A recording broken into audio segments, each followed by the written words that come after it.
Всем привет! Россияне раскупили почти все новые автомобили в Белоруссии. Это очень не понравилось белорусам, так как наши барыги сначала угробили российский авторынок, а теперь делают то же самое и в соседних странах. В Минске цены повышаются, автомобилей нет в наличии. Но перед тем, как рассказать все подробности, прошу вас подписаться на канал и поставить лайк. За это в конце с меня анекдот. В Белоруссии стало сложнее приобрести автомобиль. Дилеры некоторых брендов говорят, что в наличии осталось не больше десятка машин. Причем в Минск едут не только за марками, которые ушли с российского рынка, но и за теми, что на нем представлены.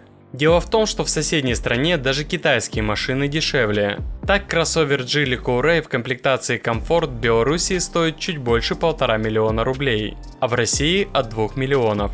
Правда, оформить сделку стало сложнее, и клиенту с российским паспортом в покупке, скорее всего, откажут.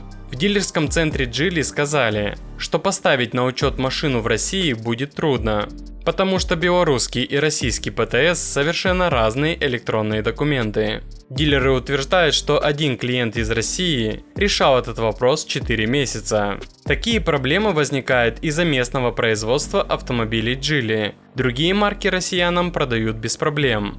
В белорусских дилерских центрах Kia и Renault ограничений для россиян не вводили, но ассортимент в автосалонах крайне скуден. Распродают то, что завезли, пока еще работал завод в России. Новых поставок не будет.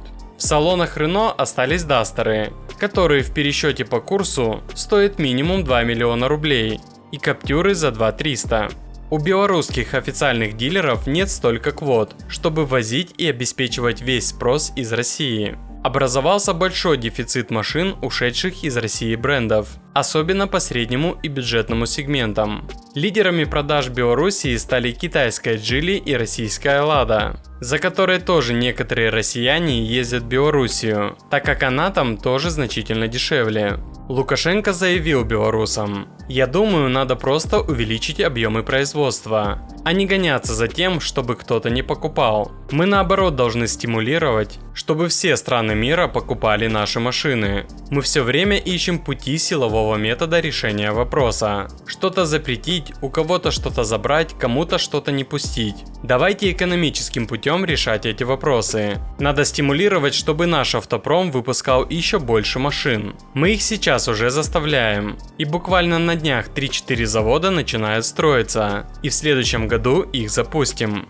А как думаете вы, кто виноват в беспределе на российском авторынке? Пишите в комментариях. Ну и обещанная мною шутка юмора. На Западе придумали черную пятницу, когда скидки в магазинах доходят до 95% и продают до 80% залежалого товара. Наши пошли еще дальше и придумали черный 2022 год. Подняли цены в разы и продали все.